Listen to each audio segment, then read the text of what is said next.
Without further ado, I will at least start by introducing the candidates this evening. Starting here to all of our left is Stacey Ballinger, Julianne Courim, and Ryan Stack. And continuing over here, and I'll get out of the way, we've got Byrne, McKenna, and Ed Mills. So, because I'm a left to right kind of gal, Stacey, you're going to get the first question to start. You've got a microphone ready to roll, which is awesome.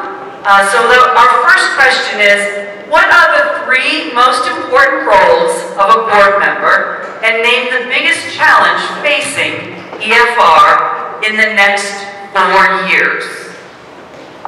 Hi, first I want to welcome everybody tonight. Nancy, I want to thank you for agreeing to moderate, my husband and daughters who are here, and everybody who took time out of their evening to be here tonight.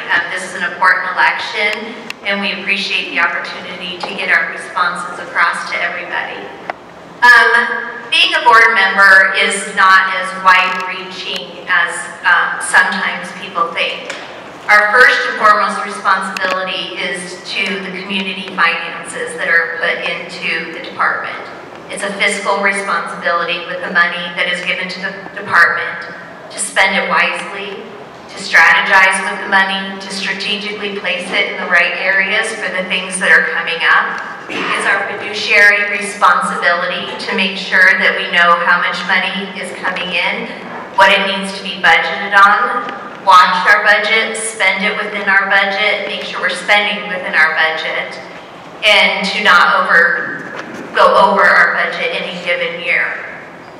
There have been many years where we have had a surplus in our budget, which is great. It does not mean that we are not taking care of things that are important or things that are necessary in the department.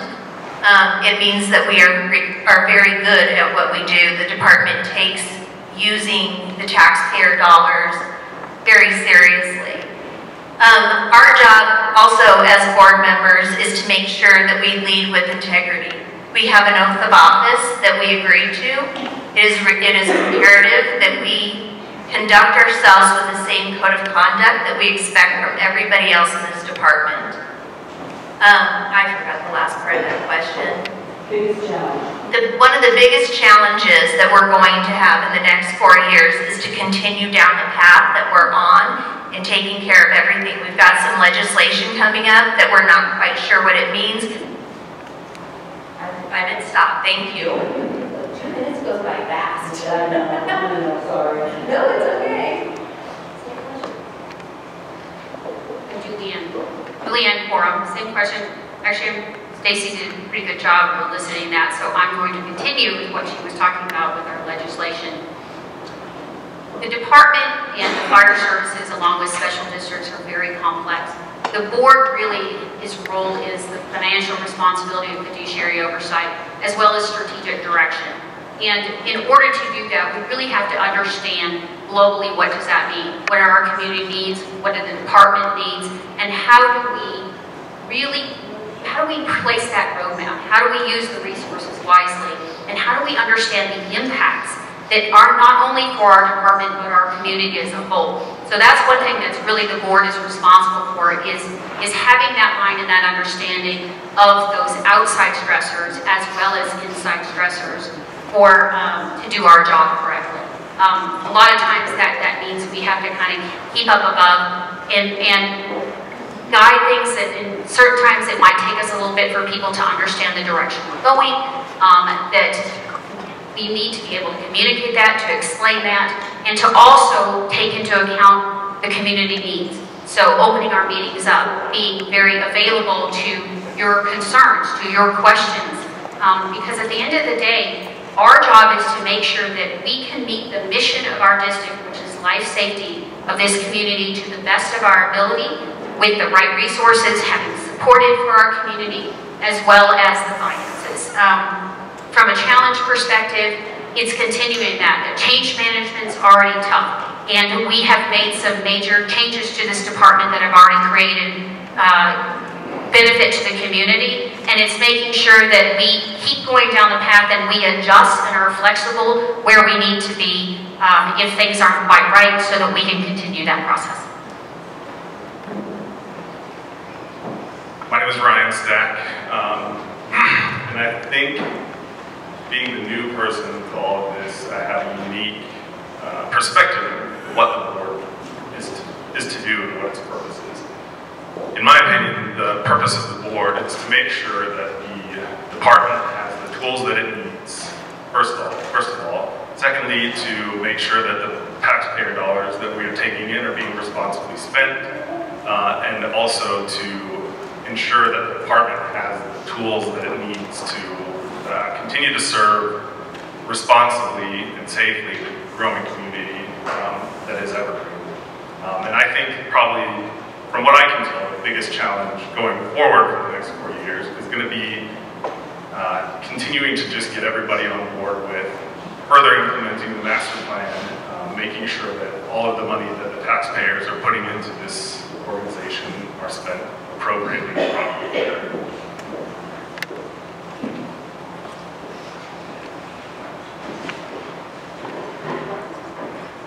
My name is Byrne, McKenna, and I'm running on the Slade team with the other retired volunteer firefighters. My left is Ed Mills, and Kelly Guthner cannot be with us tonight. Kelly volunteered for this department for 10 years, went through 2 academies, had his own associate's degree in fire technology. But he's got an important role also for Colorado. He's the Chief Innovation Officer for Connect for Health Colorado. And they are on corporate retreats right now, and he can't be with us. For myself, I will just say a couple things that you know, my background was really interested in wildfire fighting. I'm a native of Jefferson County. We did not have wildfires like we have now. They're growing in size exponentially, you know, almost every single year. And so that's what got me interested, and we'll have a chance to talk more about that later.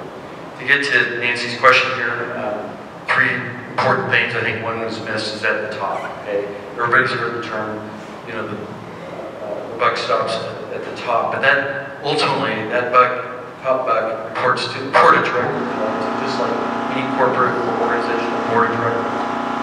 This organization is responsible for setting the goals of the district. Fiscal planning, of course.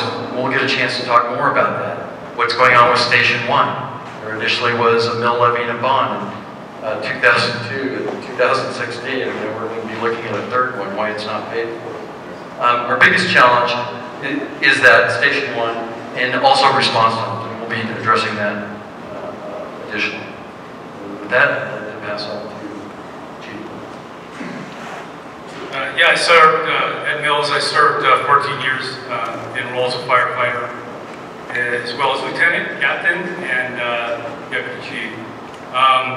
There are a lot of important roles for a board member, and as we all know, fiscal responsibility.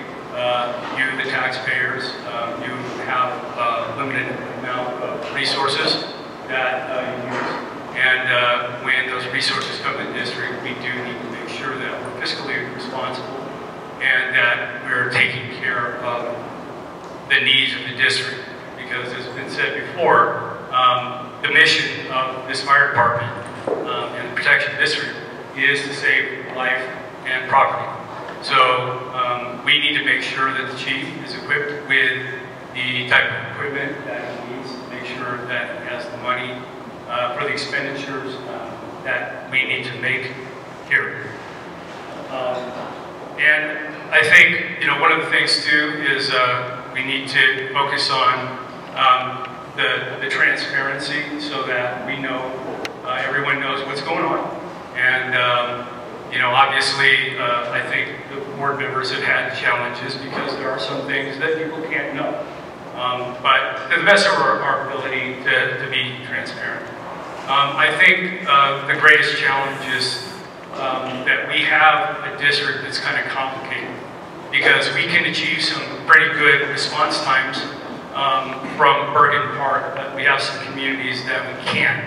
And so the challenge is not only decreasing those response times, but also we need to make sure that we're able to give all the community the same kind of response.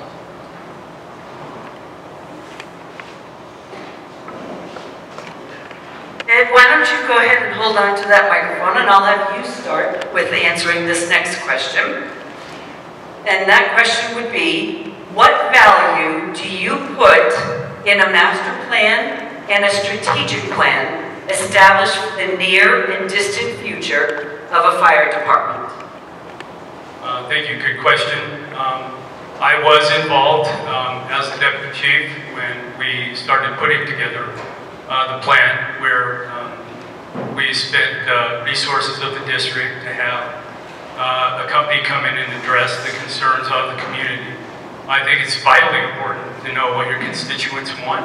We need to know what it is that the community wants and needs. For example, we've heard over year after year that evacuation plans are very important. And so I would, as a board member, I would like to give the chief the resources that he needs so that we can establish those plans so that people can get out of their neighborhoods and firefighters and medics can get into those neighborhoods. Because that crisis, we never think it's going to happen to us, but it's that mentality that actually brings those kind of things on. So want to make sure that we are constantly not only listening to what we've done already in the strategic statement and the master plan, but we need to continually update that and make sure that we're current with what's going on. Go ahead, Miss. Thank you. Yeah, so what value should be a priority in the master and strategic plan? You know, the first value there needs to be how we are serving our taxpayers, right? I mean, I'm a taxpayer, but we collectively, we fund the operation and how does it best serve? And when you think about best service, you think about best response times. And this is one of the #1 issues we face now. Since 1948, this was always a volunteer fire department. And that's not just a tradition from 1948. It's the most practical and cost-effective method that we can serve all of the outlying areas. And we have lost that, okay? So we are declining in volunteering in a huge way. And that needs to be like a priority for how we're going to best serve our districts. And we had 4 outlying stations. We're in a situation now where we bought the land, we built these buildings, we put very expensive apparatus in these. We literally have no volunteer responders at some of these very key stations like Kittredge, like Floyd Hill, and so forth. We need 100 volunteer firefighters that live and are dispersed across our district. That is the priority.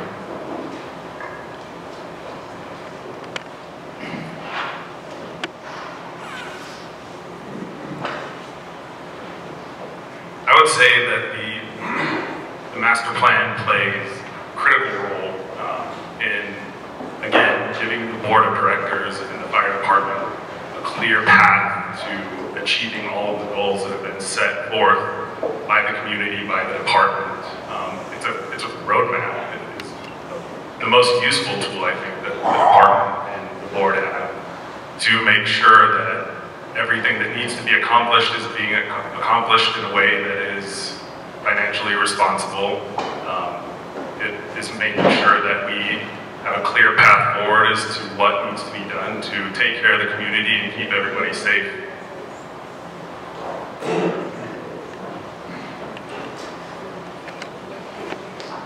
So one reason our original master plan and strategic plan was expiring.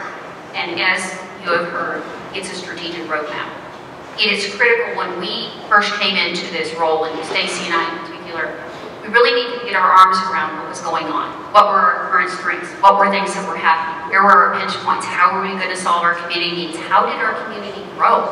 Where were the call volumes hitting? These are things that we didn't have good data on. And bringing in the expertise outside to cut into really effectively evaluate what's going on in your district, the involved community groups, What were they saying? All the way down the food chain for our internal. What did they need? What did they think was happening? Bringing that data in from where our calls hit, down with Gemco, and then putting that together to say, here's where you're at. Here's your problems. Here's where we think you need to be improvements, and here are what we think are your priorities. And that helps us to then take a look at what's been done. Do we need to look at our staffing? How do we need to short volunteers? We were two kind of separate organizations. What kind of issues was happening because of that, and what needed to change? And sometimes you need that outside perspective to look at it from a different lens so that you can then go forward to say, how do we look at strengthening things? How do we look at continuity so that we can provide for the district not only where we are today, but where we need to go? So in turn then, by doing the secondary, which is the strategic plan, you take those priorities, and then it gives you that specific detailed roadmap of how are we going to accomplish that. All of that from what we've done then is to take our forecasting, our budgeting, and say, how do we get these things done? Where do we need to pivot first? What are our priorities in order to successfully deliver? So in the master plan, there were 11 goals set out by the organization that put it together for us. 4 of those goals have been accomplished in pretty short order and with great standing behind them. 5 of the goals are actively being worked on, and 2 of those goals will be addressed once we have some of those things from the prior things we're still working on a little bit more solidified. The first goal of the master plan was to come under one roof and unify as one organization. My apologies. That meant that the volunteer organization that has a long history with Evergreen needed to come under the roof of the EFR, so there weren't 2 parallel organizations. That has happened, and it was driven by the majority of the volunteers. The volunteers almost unanimously, not unanimously, but almost unanimously agreed to dismantle their organization and come under the umbrella and then redo an organization for them as a foundation in areas in which they can go out and continue to build on the legacy that was started. The second, not necessarily the second goal, one of the second most important things that the master plan outlined for us was it outlined how to get, that it was vital that we get apparatus out of the fire station as quickly as possible. In layman's terms, that just means that whether it's an ambulance, an engine, a tender, no matter what it is, it's got to get out of the station and into the community. It's got to get from point A to point B as quickly as possible.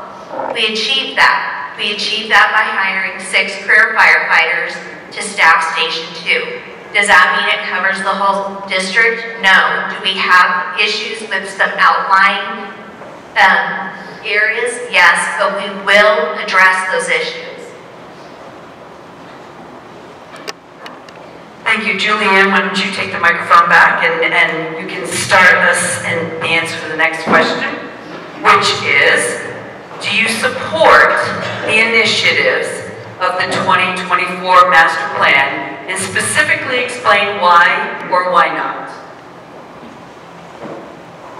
I think Stacey's kind of covered some of that, but yes, absolutely. As part of the process, we were all intricately involved to understand and to develop those priority lists. They give you a whole laundry list.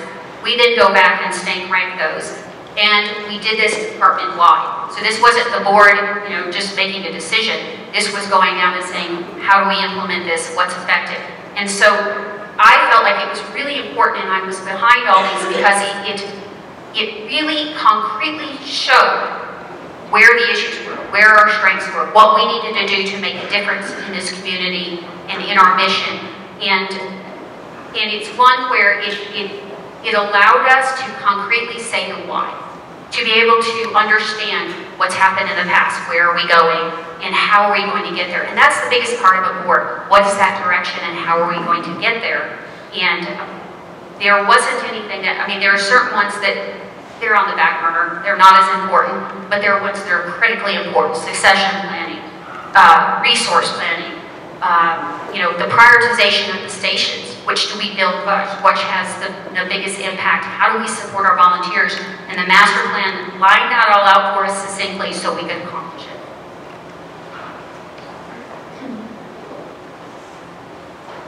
Can't really speak to specifics as far as the master plan goes.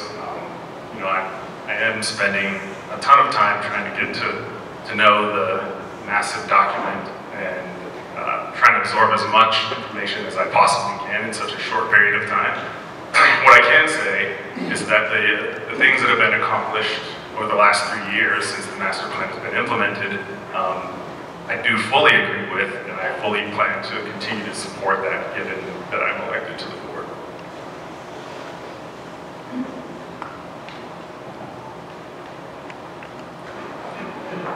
I see some very significant shortfalls in this master plan, and it's far from complete, and how you execute is also a big issue here. I think, for one thing, it fails to recognize that we are a huge 120 square mile rural mountain district that are very hard to reach places. There are sections where it can take you 1 hour to drive from one corner of the district to another corner of the district. And it doesn't recognize outlying plans sufficiently. It doesn't recognize staffing plans for those outlying stations. And it doesn't recognize a cost-effective approach through volunteer responders, as I stated before. Just to give you a quick visual, and I know some of you are all the way in the back of the room, I just want to hold up this roster that's a little more than 5 years ago. Now, hopefully,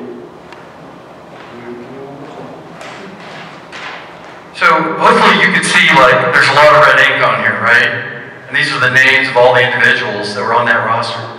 We retained 15%, okay?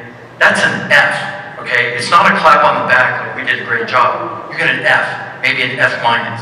Nobody gets to go to their organization and go, yeah, I retained 15% of my membership, okay? And to understand the real value here is that there were 19 officers on this list who had an average of 12 and a half years tenure, meaning many of them were over 20 years, okay? And they have loved the organization. Do they sound like people that want to leave an organization? Were they pushed out, chased out? This is indicative of what a leadership problem looks like. And so the master plan needs to address that, because this is what your response looks like in the district, right? These people outline, when we get 20 to 25 wildfire starts a year, these are the people we're counting on to make it happen. So I retired back in July, and so I don't know some of the current affairs of the fire department, what's going on here. But what I do know is that one of the issues that we had about a year ago was that we had volunteers that were turning off their pager. And the reason why that is concerning is because you're going to need them to respond to calls. You may be sitting there saying, why did they turn it on? Well, because when you hear calls all night long, they're medical, sometimes they're simple falls, sometimes they're really major. The wife was in the bed going, either get up and run that call or turn that thing on. And so, although there's some very, very important things that need to be addressed, making sure that we have stations that meet the needs of every community. We also need to make sure that our volunteers and their families are being supported. And so very simply, back then, we presented a plan to break the district into 3 zones so that if you're north, you'll only hear north calls. If you're central, same. And if you're south, same. And then of course, all call when there's a massive fire, whether it be a structure fire or a wildland fire, everyone would get that call and would respond. So there are a lot of things that I know the current board has prioritized, and I think we constantly need to look at that and constantly be prioritizing it. But we have some significant challenges, and I think as we develop and continue to work with the master plan, we need to make sure that we're current on what the needs are of the department and the district. So, question, can you hear me on this? question was do we support the initiatives of the master plan? It's not on. Sorry. Sorry about that. So the question was, do we support the initiatives of the master plan? The answer for me as a director is absolutely. If anybody looks through the master plan, takes the time to read the master plan, you will see the exorbitant amount of data that went into the master plan to show what was necessary for this community. This wasn't just a shoot a dart at something in the dark and see what come up and then put it into a master plan. I want to talk quickly about the volunteer retention rate since it was brought up. I'm hoping that we still get to it later. Volunteerism in Colorado and across the nation is going down. There's statistics to prove that also. Everything that has happened across the country in volunteering, you can see patterns to it. There was an article in the Canyon Courier that spoke to the decline in volunteerism. Does that mean that there are problems within a department, a community, or whatever challenges? Absolutely. Everything has a challenge. Every business has a challenge. You know, the metro water boards have challenge. Whatever they may be, there's challenges. And it is up to us to address the challenges. It's not necessarily up to the board to address the challenges. It's up to the leadership in the department. Watching what the operations of the department is not within the board's purview. But the statistics show that we have had an increase of volunteer firefighters by 5.33%. These are just flat out statistics. If we include the number of cadets in academy that were in 2022 compared to 2025, that increase goes to 18.97%. If we add in the med techs, which we brought in the last couple of years, which are volunteers that can respond just to medical calls, which is 70% of the calls across this country, that goes to 36.21% increase.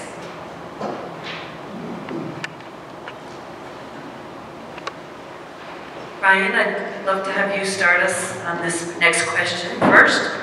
What is your understanding of the changing state legislation regarding assessment rates as it relates to special district revenue and the negative impacts felt over the recent years?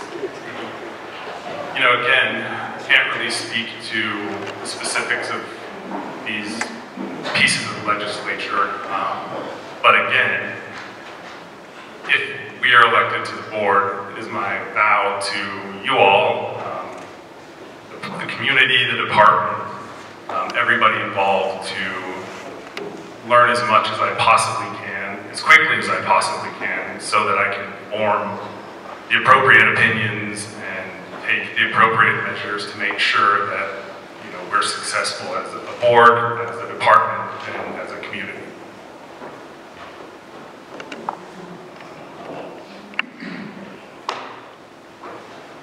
Yeah, I don't have any concerns about what the state legislature is doing with assessments, other than being a taxpayer. Like most of us have a very substantial increase in our property taxes, maybe upwards of 40 to 50%. That represents a windfall to special districts. And so the funding for this department is not really a concern or an issue. The other issue in prior years was the Gallagher Amendment, which was voted out. So we do not have a Gallagher Amendment holding back. I did want to respond a little bit more about, volunteering. You know, we're not getting the straight facts on the rosters and the members who are belonging to this district. There's a large contingency of out-of-district volunteers. Just wait till you have a structure fire at 1 a.m. or a wildfire on Tuesday morning at 10 a.m. and see how many out-of-district firefighters show up for your event. You know, when I left in June, we had 0 retained out-of-district firefighters. Out-of-district firefighters. So we need to quit manipulating the numbers, get to the hard facts. And there is a strong contingency of people who do want to volunteer. I'll give you a quick example, like Alpine Rescue, which is not a fire department, but they put out a request to fill 30 positions. They had 191 persons of interest. And they interviewed over 70 to select 30. We know, in other neighboring departments like Genesee, you know, we're accused sometimes of being like a bedroom community of white-collar workers that won't volunteer for firefighting. Tennessee has, as I understand, like 60 volunteer firefighters. They're all volunteer. So I think what we've heard is not entirely accurate. Thank you.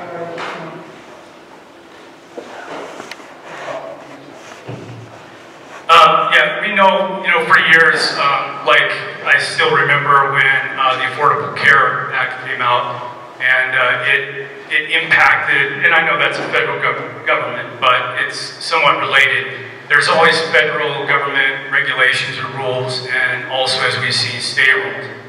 When that came out, we weren't making as much money on some very thin margins to take people down to the hospital. And so, in those instances, we had to start to find creative ways to bring in money and the way that we build. We do know that the legislation, even though sometimes we push back quite a bit, sometimes it just falls on deaf ears. There's also this critical thing where the fire department needs the money to get the work done of saving life and property. But as we've heard, I'm sure everyone here has heard, out in the community, people, they're afraid right now, and they don't want their taxes to go up. We hear almost daily that people are afraid of, losing their insurance because of the fire risk we have here. So everything needs to be looked into carefully in each legislation. We spent the time, as I was on this fire department, and I was involved heavily with the state and some of the organizations we have as firefighters. We need to make sure that we are letting our voices be heard, but we know even with state legislatures and federal governments, you can talk until you're blue in the face and things don't actually happen. Thank you. So legislation is a really difficult subject, and the thing that makes it so difficult is that we will be told one thing and then there's 6 other things that follow. So to try to get something specific for us to work on and to build upon, especially when we're budgeting, is a very difficult task to do.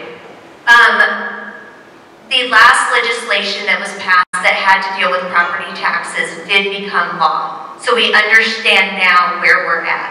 We get a 5.25% increase per year, and we're capped at that. A 10.5% increase over the 2 years, which makes sense, right? So how do we handle that as directors? How do we handle that when we're looking at the budget and forecasting and everything along those lines?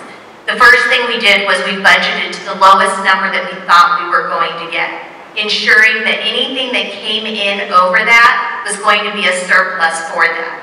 And that did lead to about a $370,000 surplus this last year that isn't even in the budget.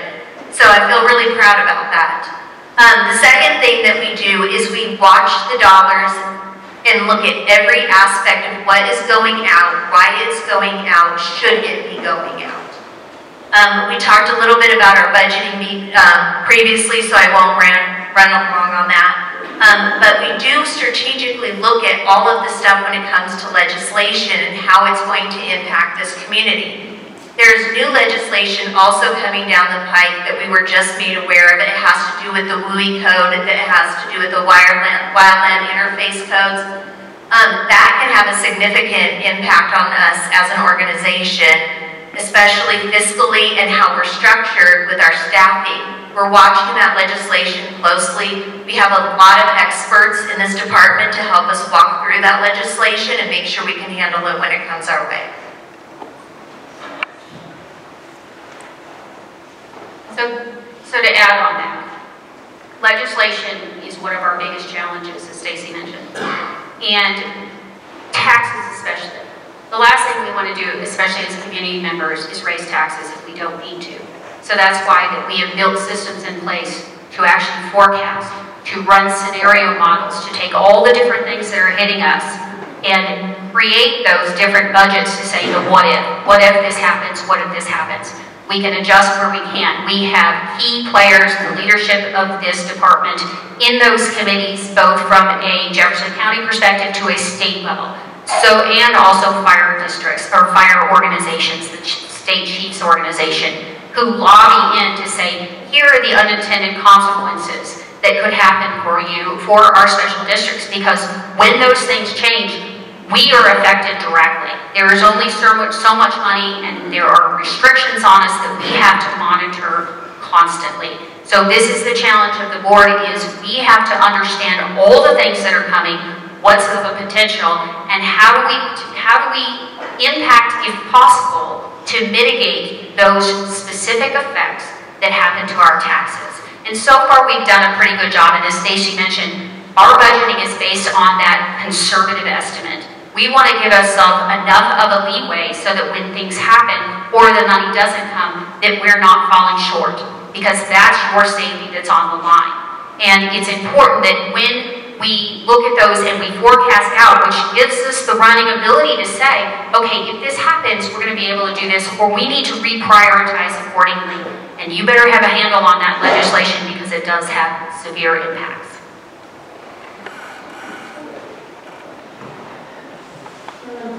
You have not started. That's correct. All right, so You're up. Our next question is, describe how you, as an elected official, will embrace integrity and personal accountability as a role model and as a part of your leadership in this position.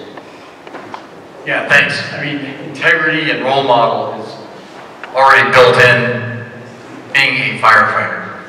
This organization teaches you, about courage, integrity, honor, and that's what we've lived with for 14 years. I did not start in the military like many of our patriots, but these are deep, ingrained traits that we've learned through this department.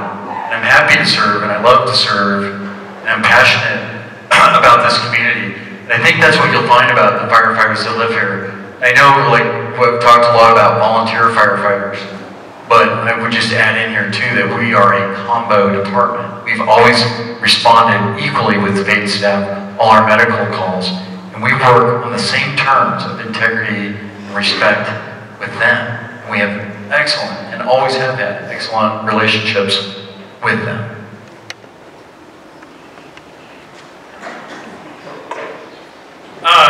Yeah, this one is a difficult one, and I feel like it's directed at me, not by you, by the way. Most of my life I've lived with a high level of integrity, but I will say that with my service in the military, and I went back after 9/11 into counterterrorism, and then also here on the fire department, I've seen a lot of tragedy, and I've seen a lot of death. And over time, that really took a toll on me. And in fact, many know, because she came into this building, I lost my very best friend on the highway one night, and I was the first one on scene. I can't get those images out of my head. So what that means is, after I retired from the fire department, and I always served here with honor and with dignity and the integrity that I have, but I made a mistake in judgment, and it led to me getting a DUI. And I've taken full responsibility for the actions, and I haven't had to drink since. And it's actually been good, because it's given me a lot of clarity. It's made me remember who I am. And if you're looking for a perfect candidate, I'm not the person. Because I've made a lot of mistakes. I even had to go to my doctor to see if I could get medication so that I could sleep at night, because of the panic attacks and just the flashes that would keep coming back. And what it did for me is a final call in May, and it was one of our dear brothers here, and it broke. So anyway, I do apologize for my actions. I take full responsibility.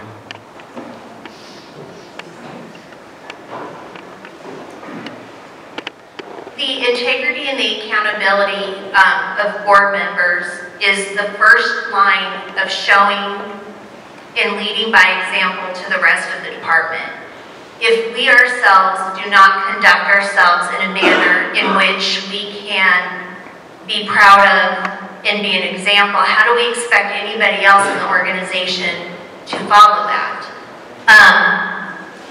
The Code of Conduct is a robust document that is easy to follow. I don't think that there's a lot of integrity or accountability issues in the department.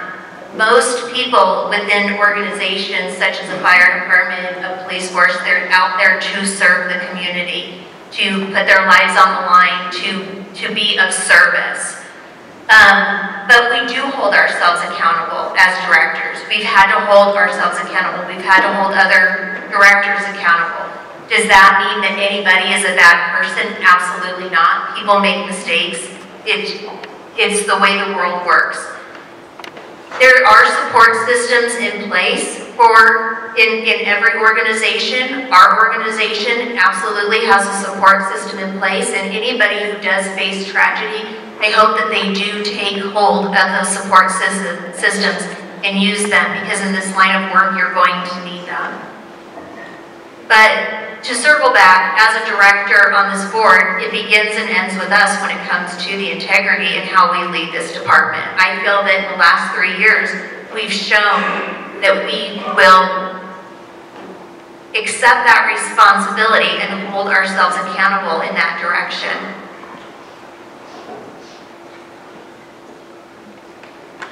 An elected official has a higher level of standards, in that we are directly responsible for the integrity and the use of taxpayer funds.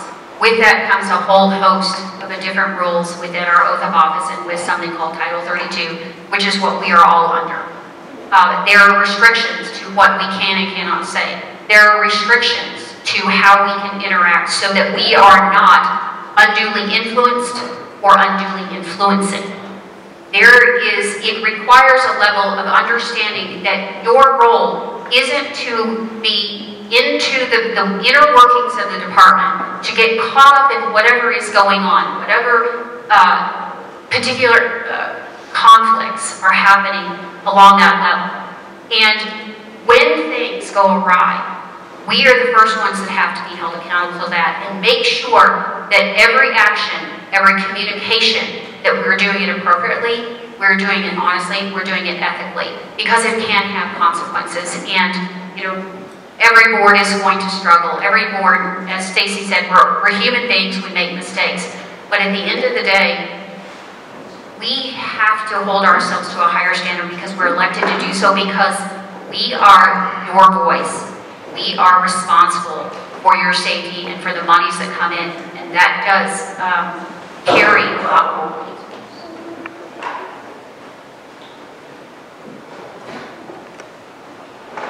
I think that, excuse me, as far as integrity goes, this is an elected position that is voted on by the community, and you can't do this job appropriately if there's a lack of integrity. As far as accountability goes, we are, hypothetically, we are accountable to the people that voted to put us into this position. That is, you, people of the community. We're accountable to the fire department to make sure that, you guys have the tools that are necessary to do your jobs to the best of your ability.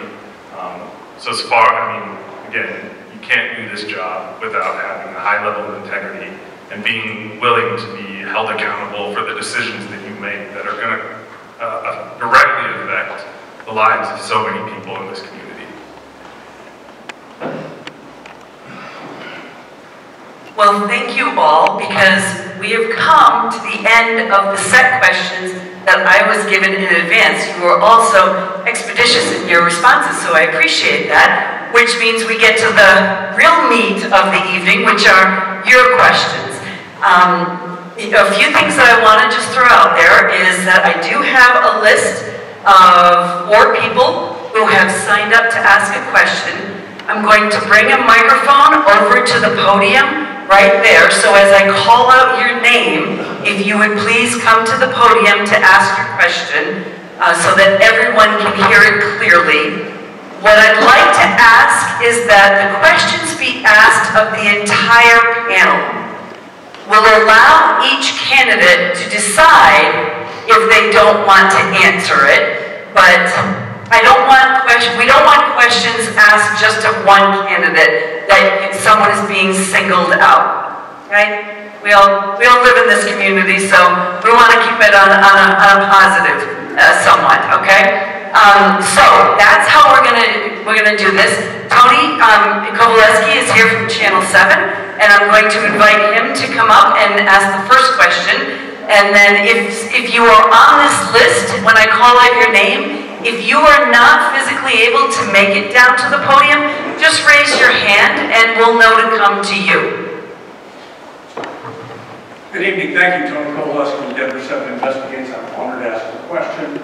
Appreciate the opportunity. We're here covering this important issue for your community. My question to all candidates is, if elected, will you retain the current fire chief?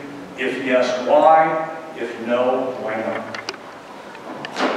Okay, do you have any particular order? Because we've gone through and everyone's had a chance to go first or last. I defer to you. Okay, then I'm going to start with, I'm a very simple person, Tony, so I'm going to start with you, Stacey, and we'll go this way and we'll kind of do what we've done previously. Thank you. Thank you. If I am elected, I would vote to retain the fire chief. Chief Ouija has a very thorough handle on the department as a whole. The department is structured with 4 chiefs below him, and then each division is structured under each one of those chiefs. The department is strong right now. There has been concerns in the past with Mike Ouija. I don't have those concerns at the moment. When we were elected, there was a little bit of a different feel. When we came into office, we absolutely listened and went through a very succinct and thorough process to figure out what truly was happening in the organization.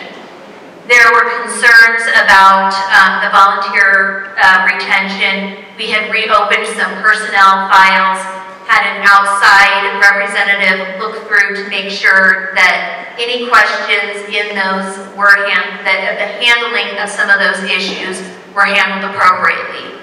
We opened investigations into complaints that were filed. In that investigation, we handled who the complaint was filed against, and leadership was changed because of that. But the complaint didn't include anything regarding Mike Ouija.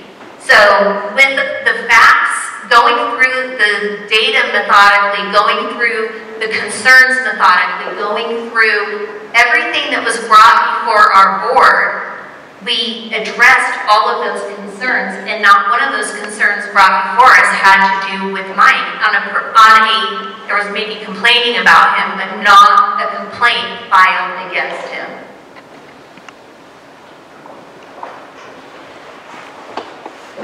I support what Stacey just said. That's exactly what happened when we came in the door. And we addressed leadership that was causing the issues with the loss of our firefighters. And we handled it as swiftly as we could in the process necessary so that this department didn't encounter any problems when it came from risk of lawsuits or employment. It isn't just you can come in the door and fire who you want and all is right with the world. It doesn't work that way. And so we really had to take a look at and parse apart what was the issue.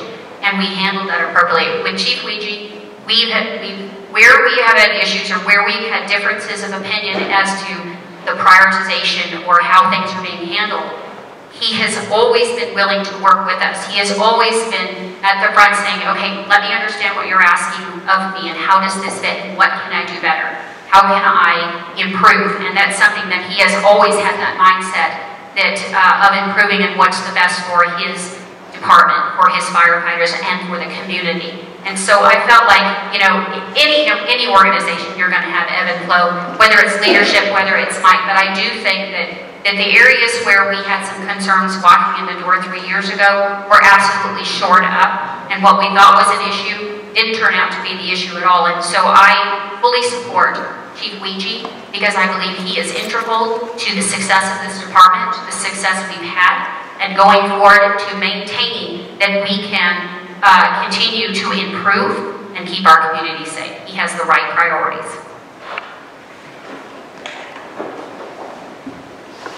Not to sound like a broken record, but again, I am very new to this situation. I did have the opportunity to sit down with the chief. We had a pretty in-depth conversation just about how things had gone for the last 3 years under the leadership of the board, under his leadership, and from what I can tell, he is committed to continuing the success of the department. He is committed to continuing the implementation of the master plan.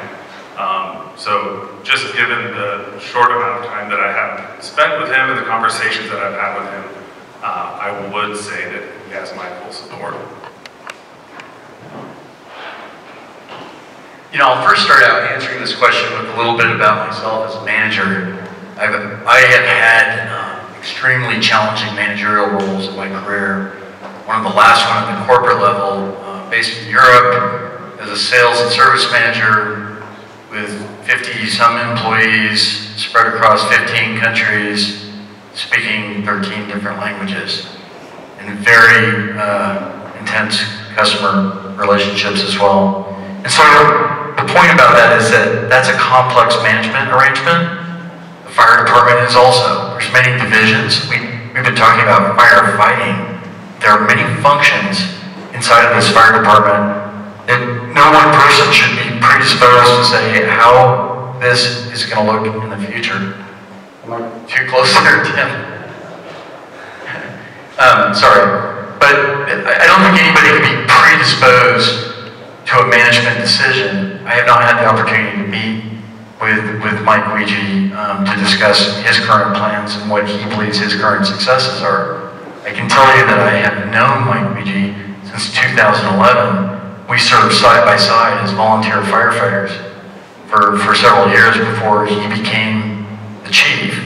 And he served excellent at the start as the chief. Things went well, and each of us had probably stacks of commendation letters in our files from adjoining districts and from patients and families who really appreciated our services, to suddenly going into 2019 and going in a totally different direction where most people's files contained a performance improvement plan and no commendation letters.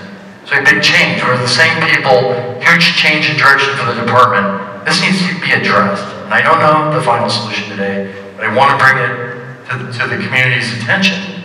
There are fundamental issues at stake. Thank you. Can I ask one question? Do you support, or would you want him removed? I'm not sure I heard the answer. The answer was that I am not predisposed to that decision. Thank you.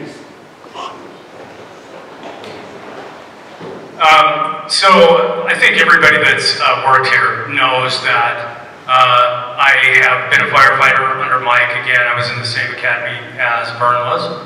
And so I worked under him as a firefighter. Back then he wasn't the chief. But we saw him rise in the ranks of chief. And I've always supported him. One of the things that I've always liked about Mike is that he always allowed me to come into his office and tell him my thoughts. But at the end of the day, even if he didn't agree with me, I had to walk out and do what he said. As I always said, I have two choices. I can either do what he says, or I can quit the fire department. But I love the fire department and the community. I know there are some in this room that may think that I have an axe to grind. I do not. In fact, for all the reasons that I talked about earlier, I've become a real change person in my focus. And so I am not predisposed either to getting rid of the chief. When you're gone for about 9 months, there's a lot of stuff that you don't know. And I haven't had a whole lot of contact with the firefighters and leadership here. And so quite frankly, in some cases, I don't know what's going on here. But I, in no way, in trying to get on this board, am I intending on getting rid of anyone in this organization. And as I understand, the board has to work very closely with the chief and sometimes human resources, and that's what I plan to do. I plan on supporting the chief.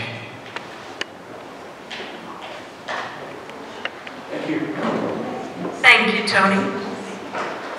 Our next question is going to come from Sherm Doherty. I want to make sure that that microphone is on for you, Sherm.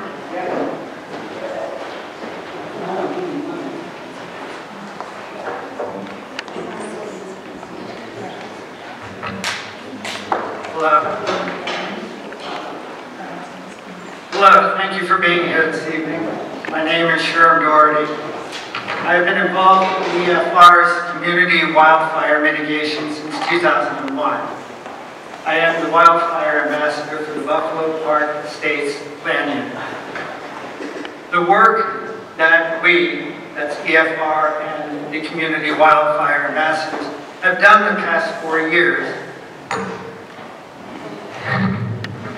The work we have done the past 4 years has been extremely effective at raising homeowner awareness of the dire wildfire risks we face, and has been very effective at supporting property owners as they learn about and take their mitigation responsibilities. With our ongoing success and the outstanding efforts we have undertaken in mind, I would like to ask each of you if you will please commit to not making any disruptive changes to the people and processes in place so that we may continue and improve our community wildfire efforts. Thank you. Did everybody out here hear the question okay?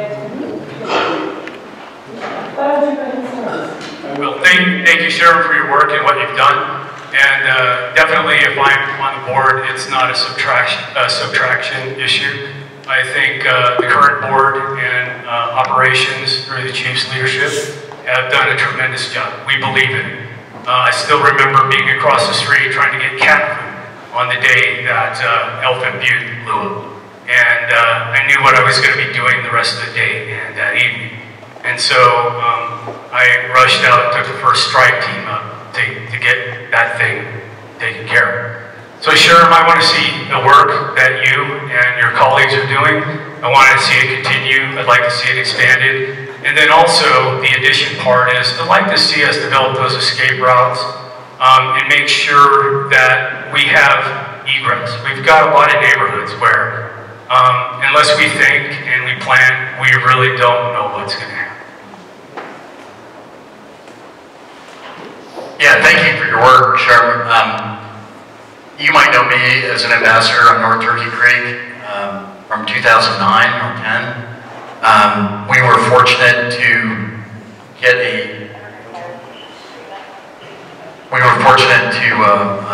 work with many people in the department, including Jess Moore, who's over here, Paul Amundsen, Scott Adams, Frank Dearborn have been to my house many times as we developed, probably was the first Jeffco CWPP.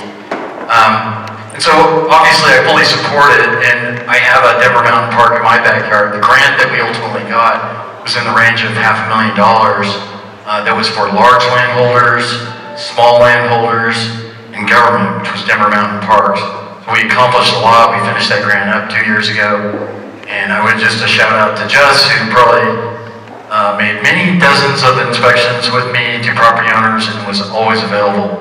So I wouldn't want to see that cut back to anybody. What I would want to see is for the district to actually try to do more. So we have a great fuels crew, and they're chipping for like a couple hundred households a year, and that was an invaluable service to me as others.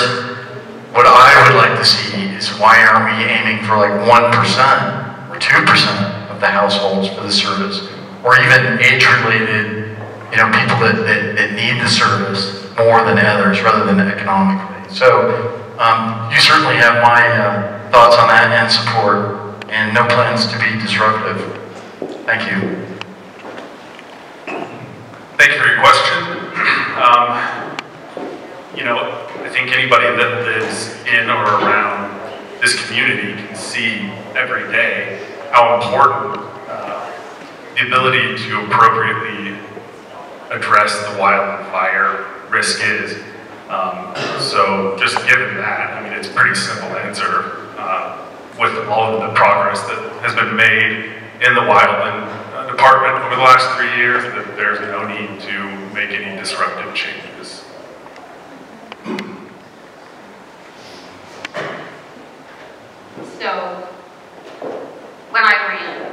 was a big part of it was wildland preparedness.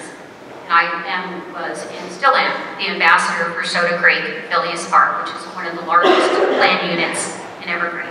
I've also written multi-million-dollar grants across from my old district in Lookout Mountain to Soda Creek and to the community. And our priority was to look at what we are doing currently with the fledgling program and how to expand that. So I just want to, I hate to read it, I want to expand and really call out to the work that's been done as a community and where we're going with this. So we, during our term, we built a new wildland division. We've attracted our top experts. We've boosted our response capability to wildland fires with seasonal staff and enhanced training. Just More has actually secured over $1 million in grants because we prioritized that so that we could bring more funds into the community to fund those fuel reduction on public and private lands and mitigate our key evacuation routes like Highway 73, Highway 103, Winter Gulch, and actually we are now working this year on High Drive. And there are plans in the works. We've just completed our community wildland protection plan and updating that. We have plans in the work and those priorities for the next 5 years that are going to be, the resources will be put towards those. Real quick, our home assessments are up 41%. From 3 years ago, our slash removal to community is up 10%. Our properties shipped in the entire community are up 102%, and this is a low cost so that everyone can participate, which is critically important. And acres mitigated in public and private have gone up 170% to over 20 acres. That's in the area of Jeffco Open Space, Denver Mountain Parks, and the Forest Service, so that the things we can't control, the fire department is doing for you. We love statistics. To answer your question directly, I will commit to not making any changes that disrupt the amazing work that you guys have done. The ambassador program, as you heard, is stellar. There's a lot of support for it. There's nothing that should be changed to it other than as much support that we can do to continue the efforts that everybody has put in to their own areas and their communities. I'm sure it's far more work than we realize, so thank you for that. Julianne hit on a lot of the statistics already.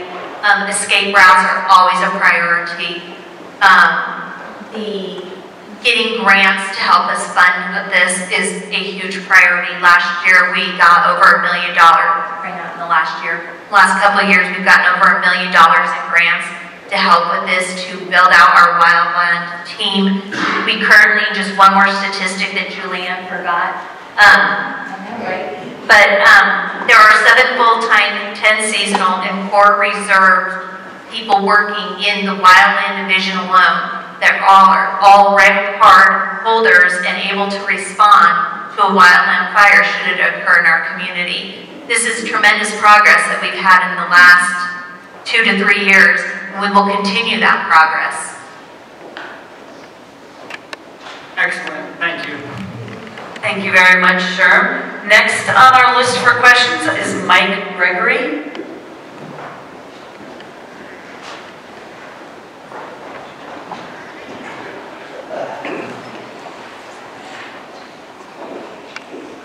My name is Mike Gregory, citizen, retired firefighter. I'd like to thank Channel 7 for taking my question.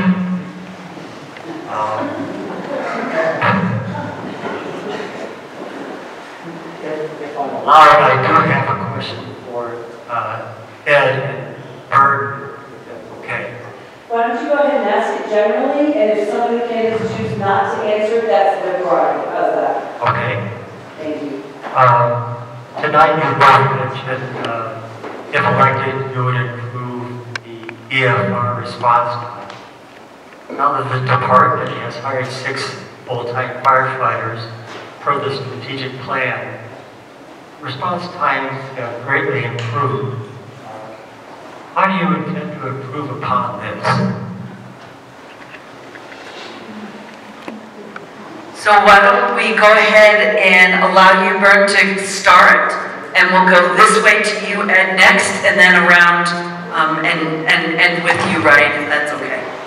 Yeah, if I understood the question correctly, and correct me if I'm wrong, but the question was for volunteers, if we've added 5 or 6 full-time firefighters and response times have improved, what do I propose for volunteers? Is that more or less correct? Yes, they have improved since we tried. So what I'd like to just advise the community here is that when you have a garage door opener, like here at Station 2, and you press the garage door, that's a truck in, and that's important, but that's not a response time. Response time is when you have water on the fire, okay? If we have a fire, it's water on the fire, or on scene, patient, emergency, whatever. So you can have a paid firefighter sitting here at Byrne Park, but 80% of the district's 30 to 45 minutes away, like where I live in North Turkey Creek. 30 minutes to where I am. If you want to go into the Evergreen Highlands, another 15 minutes, now you've got a 45-minute response time. Or High Drive, Bear Mountain, Lone Peak. So well, we need a two-pronged approach. I'm not against a centralized response. In fact, as a combo department, we have always been a combo department. Okay, we have volunteer firefighters responding out in the remote regions. Imagine your little babies are up there at outdoor labs, and we got a fire, right? We can't wait for 45 minutes from Byrne Parkway to go rescue those babies up at Outdoor Lab. We need volunteer firefighters that live out there. We cannot afford to staff a fire station at Outdoor Lab. So it's a mix of two-pronged approach here that we need. We can't have one to sacrifice the other. And what we've done is exactly that. So I hope people get that. Response times, things you hear, we're talking about 2 different things. On-scene response time, fixing the problem, addressing the emergency, versus pulling an engine out the door, which is also important. 2 separate things. I think that's all I got. Yeah, I've heard, our position characterized as, we're going to get rid of them. And that's not true. We've never had that talk. With our slate running, there's no intention to dial anything back. What we do believe in, though, is the volunteer response, because everybody here in this room, including yourself, Michael, have responded. I remember one night at 2 o'clock in the morning, we got a tone for cardiac arrest. It was across the street. I was on scene in 0.50 seconds with an AED and working that patient. And we know that in cardiac arrest, for every minute, you lose 10% life expectancy. So how we're going to get to the place where we take care of all the outlier communities, I don't know. I don't know what the current board is doing in that area, but we have a passion to make sure that we are looking at all the neighborhoods. Because yes, I would imagine, although I haven't seen any numbers, I would imagine that the times have decreased here in Bergen. But our position is that we want to do whatever we can, which is, number 1, trying to build that volunteer force back to, the glory years, so that they can still respond in their communities. So again, I'm just going to restate it as I close. We're not looking to dial back anything. It's going at Evergreen Fire Rescue. We want to make additions where it makes sense. And again, I guess I needed to say this, is that we did speak, I didn't personally, but some people that I'm associated with spoke against the firefighters. It wasn't the firefighters, it was that it was an unfunded liability.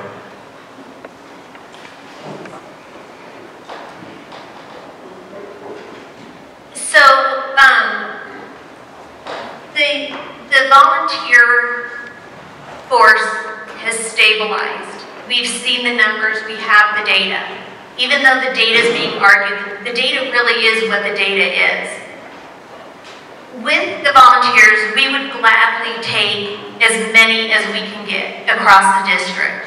If we had volunteers, we would cherish volunteers at every single station to be able to be the first on scene.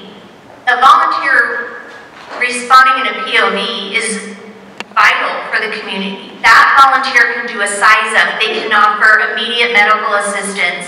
There's a lot of things that can be done in that regard before a truck rolls or an ambulance gets there. As a director and sitting on the current board, we are not looking towards our 6 career firefighters and thinking they're going to save the entire district. It is going to take a multifaceted approach to our system. We have 126 square miles. We have 26,000 residents. About 80% of those residents live between stations 2 or in a response area from stations 2, 1, and 3. That doesn't mean that the people who are outside of those areas aren't as important. It doesn't mean that we're not trying to get to them as quickly as we can. But we have to look at it as a whole. We have to take and say, what can we make the biggest impact doing? How do we continue to go forward in a methodical way? And we will always, always do everything we can to work towards building up our volunteers, securing them, showing them the appreciation and their value so that we can obtain and continue to grow that portion of the department. So a couple of things. I want to talk about what our numbers really are, and I do want to talk about the impact. First, the impact of adding the 6 firefighters has decreased our response time from the time you place the call to the time that we run that truck out the door is 9 minutes faster. That means 9 minutes faster to get to where you are. That's an enormous change because it makes a difference sometimes between life and death.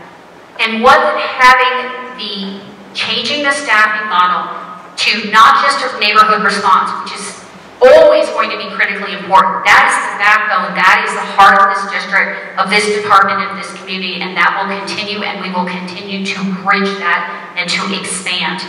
But adding those in strategically means they don't have to come back to the station to get a truck. They can run across the street to the neighbor and know that they can provide that first-tier response. They can assess it up. It's strategic, it's situational awareness. They know the truck is coming with the equipment. Or for one of our volunteers who lives near Station 1, Station 2, the truck passes him, he goes, oh, they have this truck coming. Here's the call we're having. I need to get his truck instead. It's not like I have to go back and get it. So it is a team effort to provide the best that we can. And real quick, and I'm going to try and make this fast, the glory days. Some of this that they're talking about is before we were even in these seats. And the statistics of when we took this office versus now, our increase, and as far as overall response is, our volunteers for what we consider those fully trained responders, we're up 29%. We are up in our retention of keeping those people here 38%. We are not losing our experienced firefighters, we are gaining. In the past 3 years, we have gone, when we started, it was 45 in total of volunteers. We're at 55 who are fully trained and active, and if I add our new programs and all of our academy, we're at 79 folks. We are getting there, and it has made a big difference, and we're going to continue that by making sure we don't burn our volunteers out, that we provide them the resources and support they need to be the best they can, to be there for you when they are available. I think it's pretty clear to everyone in this community and in this organization that the volunteer core of this department has been a crucial part of this community for over 20 years. And it is our responsibility as a board to continue to make sure that you guys are supported in whatever ways we can. And with the addition of the 6 paid firefighters, that takes a little bit of the lift off of you guys. So there has to be a way to continue to balance the paid firefighters and the volunteer firefighters that is beneficial to everyone. And I think that we're all committed to continuing to make sure that that is the case.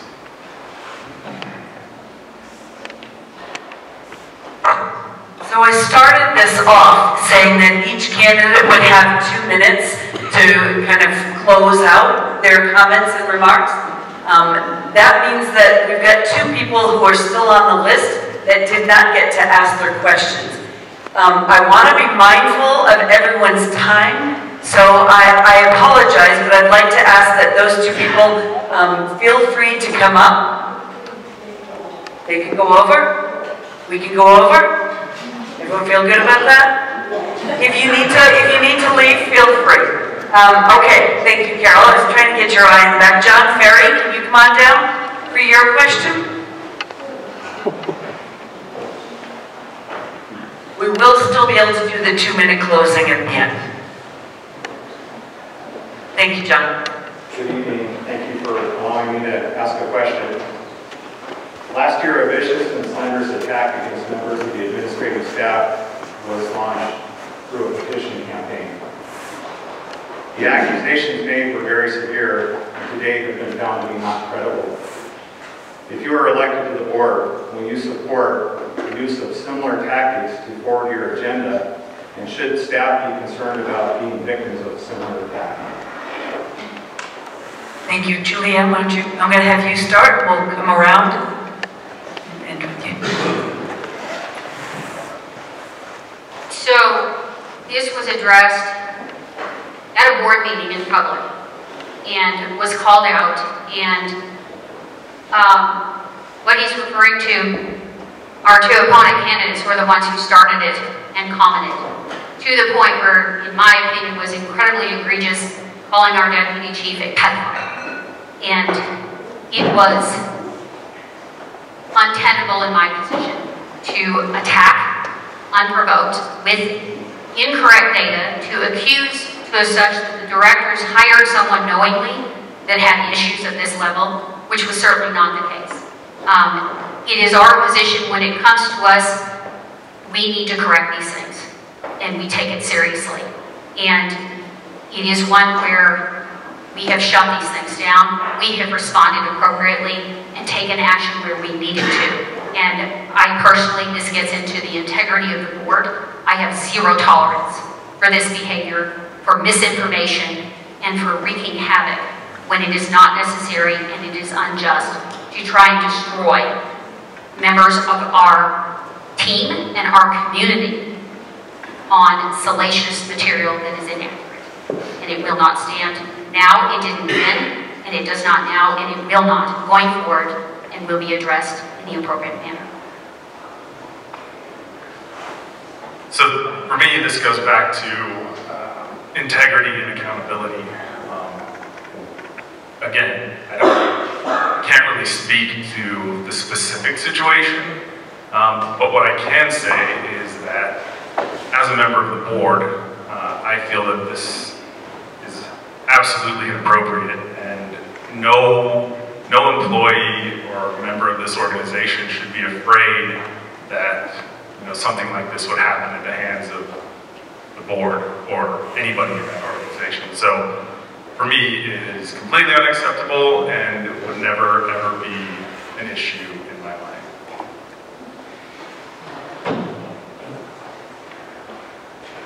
I think these comments are lacking facts. I know a bit about this situation. The individual involved, you can Google his name and come up on the Greeley Tribune, which is a major Front Range newspaper.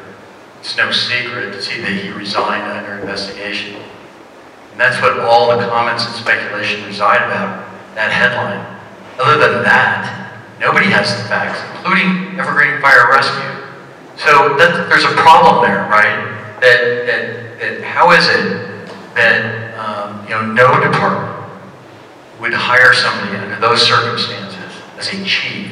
So a chief that goes into your kindergartens to talk to your kids, your high schools, or the trusted person in any event, and for any community member, and just for the district to put up and say, this is the person that we have. This is a person that under similar circumstances could not get an application at the bus barn to be a bus driver without additional details of what happened. I don't know what happened, and I've never said what happened, and nobody else knows what happened. But the circumstances that this is put out there is unacceptable. Why is Evergreen Fire the department of last resort to hire this individual? Or why weren't these facts disclosed to HR? Or why was there a hiring committee that turned this individual down as a group? So I find it unacceptable.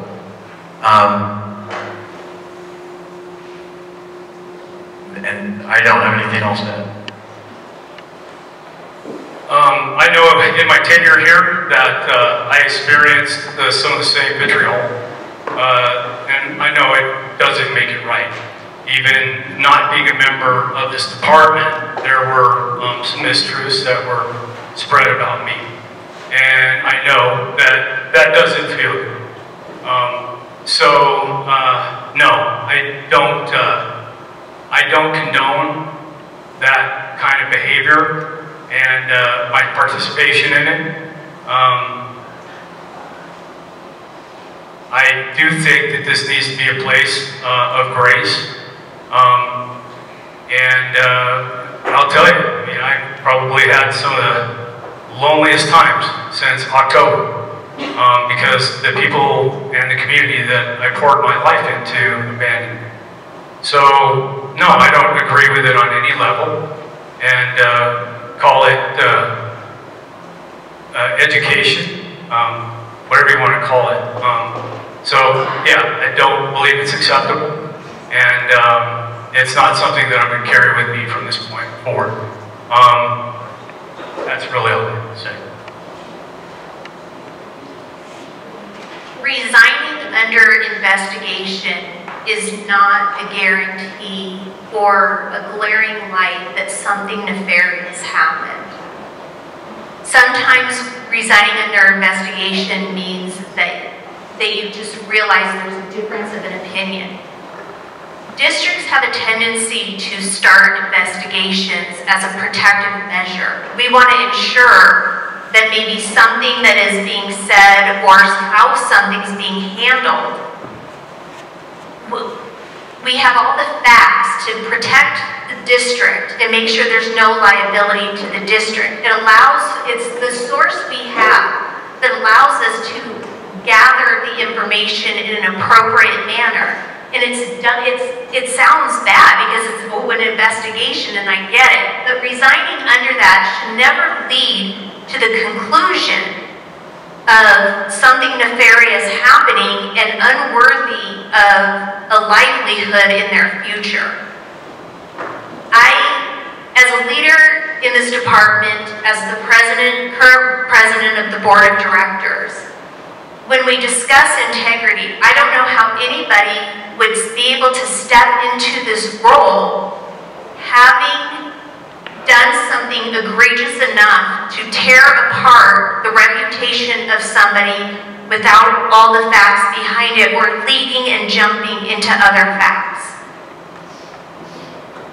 I have faith in the employees, and they came from different walks in the department, different areas, volunteers, admin, paid staff, however you want to look at that hired this person. I don't think anyone would support somebody who had something egregious in their past. I would just caution everybody to take this with a grain of salt, but also recognize what was done and make clarification upon that. Use your judgment based on that. Thank you, Kurt Moncho. And for our last question, Ryan, we're going to have you start with the answering, and then we'll continue around. Thank you. Hi, Kurt Monchow, Bear Mountain resident. Thank you all for your volunteer service and your service on the board, and for being willing to enjoy the candidate forum and running for elected office. My question has to do with future funding. I heard a number of folks speak to concerns in the community about taxes, and I would like to understand each candidate's position on where you think the future funding and effect on taxes will be. And if you could please address it specific to two elements, it would help me understand better. The first element is Station 1 and the history of the purchase and how that's going to come to fruition through construction, hopefully soon. And the second thing I'd like to understand on the planning and the future funding relates to the transition that a lot of the Foothills Fire Departments are going through right now with the balance that will continue between volunteers and paid staffing and how that affects future funding.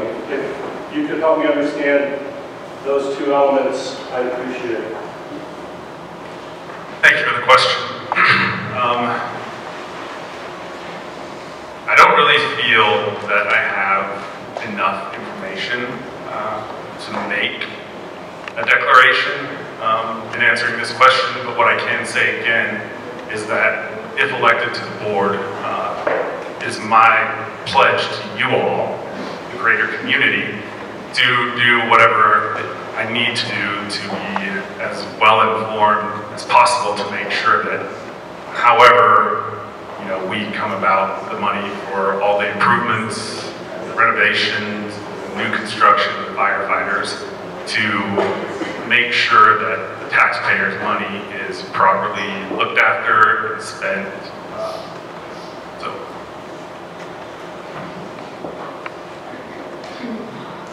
Yeah, first part of the question, Station 1. This could be in the category of boondoggle of the century. There's a book about the fire department called Burning Bright, 75 Years. Perhaps many of you want to get a copy of that and read about this. The first mill levy to replace Station 1, the same stated purpose, was in 2002. There was a bond and a mill levy that was raised to replace that station because it was planned that Jeffco was going to widen the highway. Well, then we go on to 2004, there was a supplement passed because they realized it was more expensive than planned, and that was also to build the outlying stations. We rode along up to 2016, there's another mill levy with multiple purposes, including the replacement of Station 1. Okay, so here we are in 2025, where is our station? And construction is supposed to start this month. Imagine if you are a volunteer firefighter down there, that station's not staffed. This district board gave away, or didn't give away, sold the parking lot where the firefighters park on the other side of the road. There's no room to turn around an engine or parking space at all. This is a serious disaster. And there was cash on hand when this board started in 2022 to pay cash, or mostly cash, to fund that construction. That money's gone. That money's committed to other projects. Now it's not there at all. I do would like to quickly address volunteers versus paid staffing. It's not an either or, I think, as we already alluded to. We've always been a combo department. But one thing we do know we need 100 volunteers, and the cost is very low. Okay, so the staffing is as needed, and that's largely for medical calls, and we do have 4 paramedics currently on duty at all times that manage those medical calls, and that might need to get expanded because of medical's up, but not fires. Thank you. Yeah, I think the funding is going to be a complicated issue, only because of some things I mentioned earlier. Because of the change in administration, people definitely don't have a palette right now for their taxes increased. And if you're like me, many of you, you get that little assessment card from either Clear Creek or Jefferson County that says your house is worth $200,000 more than it actually is. And then some of us fight and some of us just accept it. I, like Ryan, there are some things I'm going to have to study because I think we do have to take into consideration people's fears, and people are afraid right now of their taxes being raised. And I don't know any of the specific plans, what the current board is doing. I've heard numbers, and they're in the millions, of course. It takes a lot of money to build a station.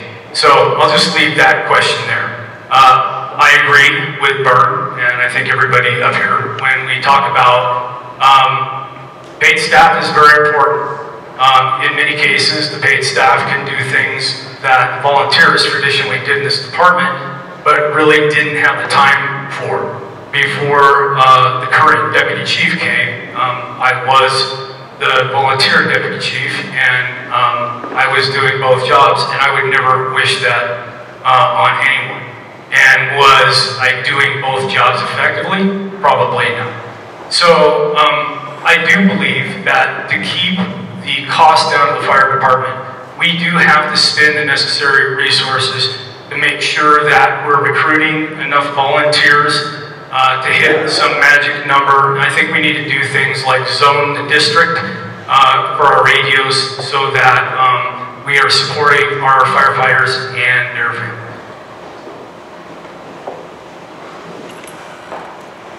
Station 1 has always been thought of as an anchor on the south side of the district, like Station 2 is for the north side of the district.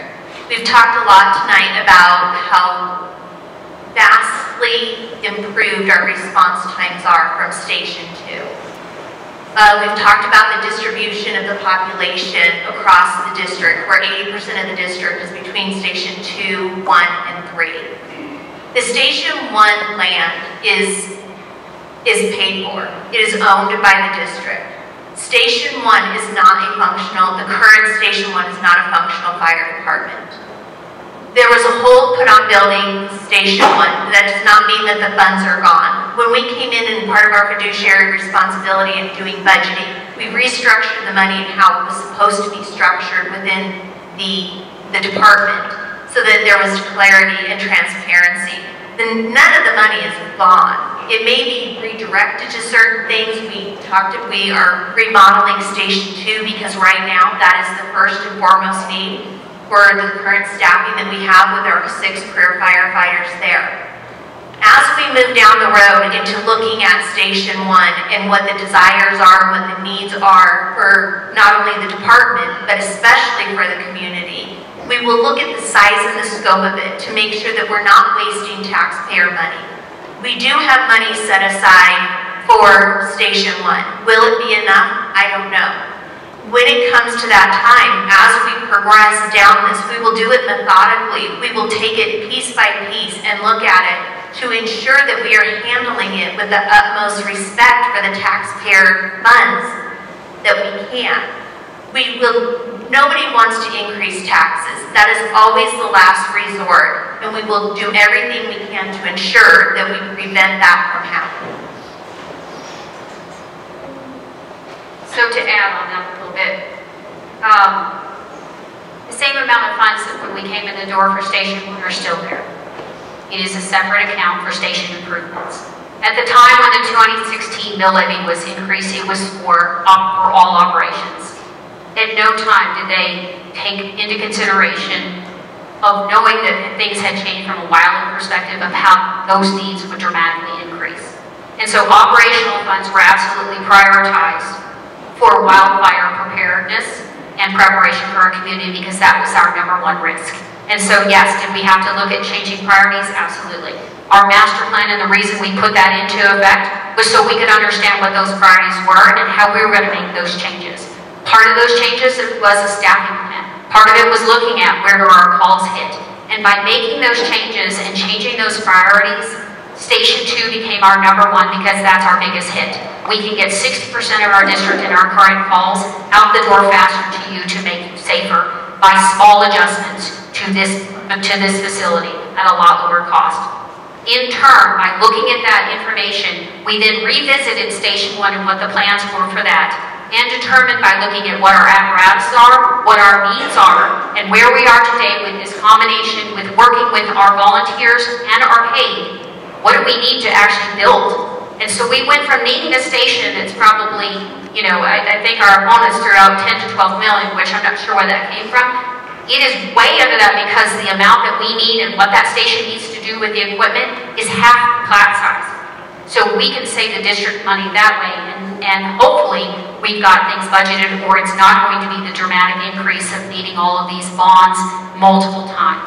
So I feel like that by taking our time to put a plan in place to know strategically where we needed to go, we have made the adjustments necessary for this community to make those changes financially sound. We're looking at outside, why we prioritize just to getting $1 million outside funding. There are legislation coming down, I'll lead in this, legislation that have been approved to actually for wildland for a tax district that may pay for that entire division, which then frees up those funds for our station improvements. So there are lots of things that we are working on to make sure that we are doing the best job we can and not taxing this community. Okay, we're going to go into our closing statements, so I am going to hold you all to 2 minutes on the closing statements, please.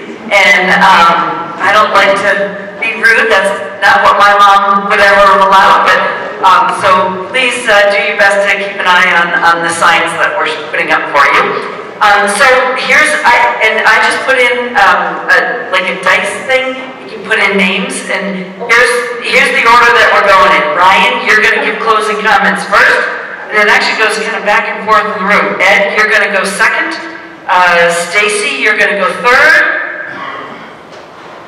Byrne, you're going to go fourth, and Julianne, you're going to go last. So I'm going to start the timer when you start speaking, Ryan. Thank you. First, I would just like to thank everybody who took the time out of their evening to come and listen to us talk. I am running for the board of this department because I have, just living here for 3 years, with my family being a part of this community since the late 90s, I have grown to see how integral this organization is to this community. You know, I think that given my experience in business, I have the ability to contribute to the progress that this current board has made over the last 3 years in a way that will be beneficial to the department, beneficial to the community, and just, you know, I really feel like this is a way that I can give back to the community through an organization that is so pivotal in the safety and success of this community. So thank you for the opportunity. I look forward to seeing all of you soon. I'm not great at conclusions because I forget all the things that we've talked about. So take it in a slightly different way. If on the board I have a real passion because of what I've been through here, and it's not because of this department, but it's because of the nature of the work we do. There's two things. Number one, I want to make sure that we're supporting our volunteers for mental health. I spoke with a firefighter who was here for a long time, and he talked about a particular call we were on, and I could hear the tremble in his voice. Ever since December 19, 2021, I have had night terrors, and I go back to the night when I lost my best friend. When I was on this department and as a responder, I went through a suicide attempt in my house, walking in one night after training. In a separate incident, my wife had an ischemic stroke, losing 50% of her brain and the right side of her body.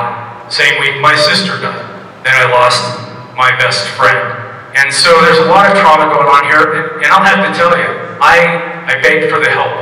And although we do have a lot of good stuff, and I was part of MAPS, in fact I came up with the name MAPS, Mountain Area Peer Support, I think we can do more. And so, and then the second one is that there is a high incidence of cancer on this department, and we have to do more to support our responders and their families. In fact, yesterday I got my diagnosis. So we have to take it seriously. A lot of our good friends, our neighbors on this department who have served faithfully, they've come down with this affliction. And so we need to make sure that we're supporting not only the responders, both paid and volunteer, but also their families. There's been a lot of discussion tonight about the volunteers. And our volunteers are a vital part of this department, but they are one part of this department. I think that our opponents have given you guys a clear idea into what their focus will be. But this department has many divisions within it. We have an EMS division, a prevention division, a wildland division.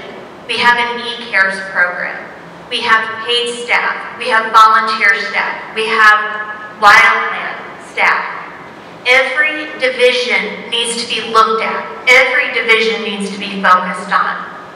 This is a department-wide. We are one department, and we need to move in one direction. It's actually our slogan. It's vital that the department as a whole goes forward together. It doesn't mean we leave anybody behind, but every division needs to be looked at. Our track record for the last 3 years is the only thing that we have to stand on, and I'm extraordinarily proud of our track record. I feel that we have taken a thorough, thoughtful approach into everything that this department consists of. We've addressed concerns. We know where our weaknesses are. We know where our strengths are. Our strengths are always in the people that are willing to serve, and we have to be strong and focused for the community that we've all chosen and swore an oath to serve. So let's look forward into the future. Let's look at the department as a whole. Let's continue to focus on every division and move forward together. Thanks for everybody's attention tonight. I just want to remind everyone that, as a slate of the three of us, we represent 38 years of collective experience servicing you. We are your community volunteers and hope to earn that trust and continue to move forward. Response is, we're a fire department, so we have lots of different functions. We understand that. But there's something broken here in what we showed you, in the leadership and the roster, and I'll come back to that. But your urgency here is that we get 20 to 25 wildfire starts per year. Those are not happening on the Byrne Parkway where we're sitting, right? There are remote locations where we need neighborhood responders to get to those quickly. And when I point to the roster here, and all the red ink, and the incumbents have said a couple times, well, we weren't here 5 years ago. This is, look, half this red ink came from the last 3 years. They're playing very fast and loose with the numbers in the rosters. We're talking about out-of-district volunteers. That's not the same thing. Med tech's not the same things. I'm telling you from my own personal experience on North Turkey Creek that when I joined the department, we had a chief, we had a captain on my street, we had a captain over in the Evergreen Highlands nearby. We had firefighters up and down North Turkey Creek. They're gone, folks. I'm not making this up. In similar regions like Kittredge, we lost our last volunteer responder altogether. There are entire communities relying on a response from Byrne Parkway. Okay, so it doesn't matter how fast they open the door. 30 minutes, 45 minutes, that's how your emergency is going to get handled in many cases.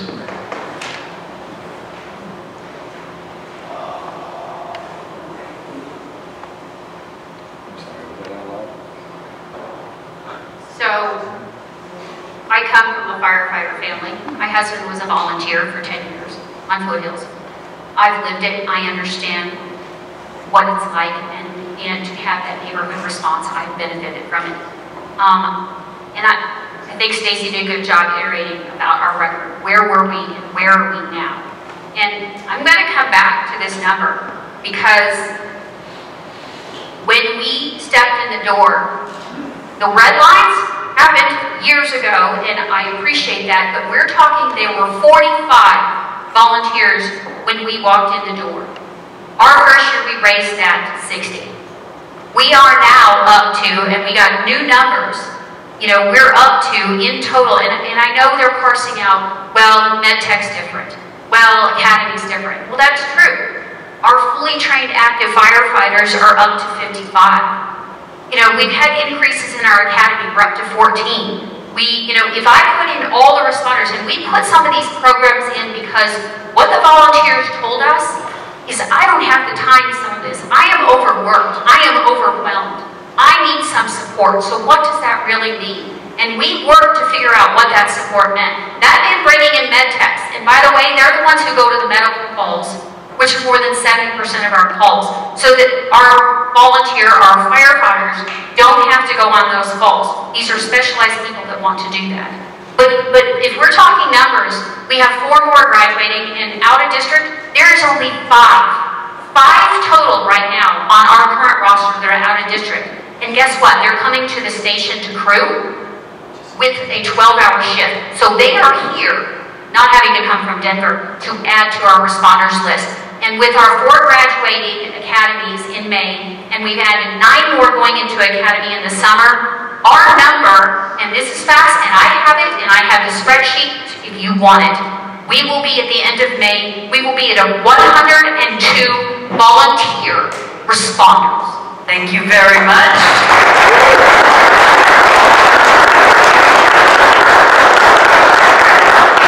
So first off, thank you to all of you for running for public office.